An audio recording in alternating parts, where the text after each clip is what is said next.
Le désir sexuel peut aussi être le désir de tuer. Les qualités de l'objet sexuel, nous les nommerons excitantes. Le bonheur sexuel préfigure l'âge d'or de l'humanité. Chaque instant de la vie d'un homme participe du désir sexuel. La langue est un organe sexuel dont on se sert occasionnellement pour parler. Réconforter l'être devient à la longue une routine, autant que l'acte sexuel. Le besoin sexuel est le plus violent de nos appétits, le désir de tous nos désirs. En matière d'amour sexuel, l'appétit vient en changeant. L'art est sexuel ou n'est pas. L'art est consolateur ou n'est pas. L'acte sexuel est un voile qui obscurcit le cerveau momentanément. Époustoufler, étonner sa femme par un regain inattendu d'appétit sexuel. L'érotisme est un pouvoir sexuel sans bornes, illimité, démesuré. Il faut le craindre. Peindre, c'est réaliser l'acte sexuel. Sauf qu'on se sert d'un pinceau. Il faut refuser aux femmes le port du pantalon. Elles perdraient tout attrait sexuel aux yeux des hommes. L'acte sexuel est dans le temps ce que le tigre est dans l'espace. Un disque, c'est sexuel. Tout sort du caleçon. Soit c'est propre, soit c'est sale. Le désir sexuel est une fin de l'autre, et ressemble par bien des côtés à une pulsion cannibalesque. En vieillissant, on devient de plus en plus obsédé, de moins en moins sexuel. Heureusement qu'il nous reste le baisement. Il est important d'avoir un certain degré de désir sexuel, une euphorie, dans l'amour romantique comme dans ses amitiés.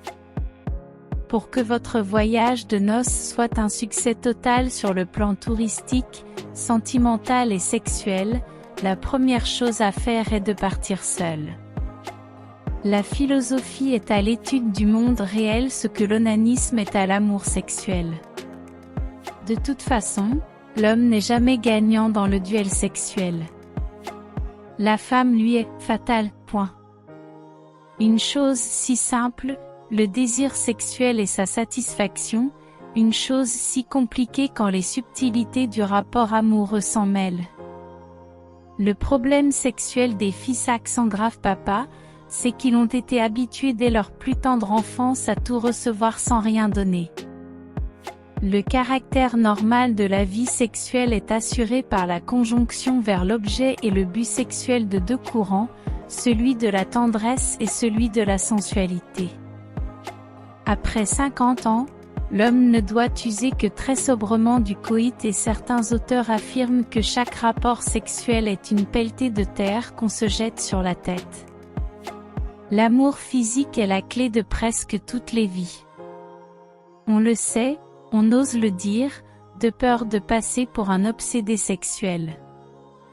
Il y a fort à parier que si l'acte sexuel dépendait de l'excitation et du plaisir de la femme comme il dépend de ceux de l'homme, l'espèce humaine aurait depuis longtemps disparu de la planète. Quand un homme dit des obscénités à une femme, c'est du harcèlement sexuel. Quand c'est une femme qui dit des obscénités à un homme, c'est 3,95 € la minute. Cannes est tout ce que le cinéma est, glamour et rigueur, bêtise et sérieux, sexuel et cérébral, excessif et raffiné, art et business, le ridicule et le sublime. Entre le roman sensuel et le roman sexuel, il y a cet écart essentiel, que le premier voit dans la vie du sexe la chose la plus curieuse du monde, le second la chose la plus sérieuse du monde. La vie est une maladie sexuellement transmissible. Une femme épanouie sexuellement est beaucoup plus ouverte. De toutes les aberrations sexuelles, la pire est la chasteté. La pudeur sexuelle est un progrès sur l'exhibitionnisme des singes. La confiance en soi est une chose presque sexuelle. Une alimentation saine dirige l'énergie sexuelle dans les parties concernées. De toutes les perversions sexuelles, la chasteté est la plus dangereuse. Nous sommes tous des pervers sexuels persécutés. Si j'avais eu un vagin à la place d'un pénis, j'aurais été plus sélectif sur mes partenaires sexuels. Les relations sexuelles entre un homme et une femme ne sont politiquement acceptables que lorsque le pénis de l'homme est mou. La caverne sexuelle est devenue la fosse visqueuse de l'enfer.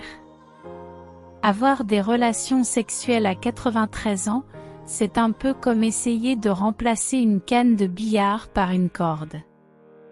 Faut-il croire à l'exclusivité monogame? Ou à la possessive fidélité sexuelle exclusive qui est charnelle?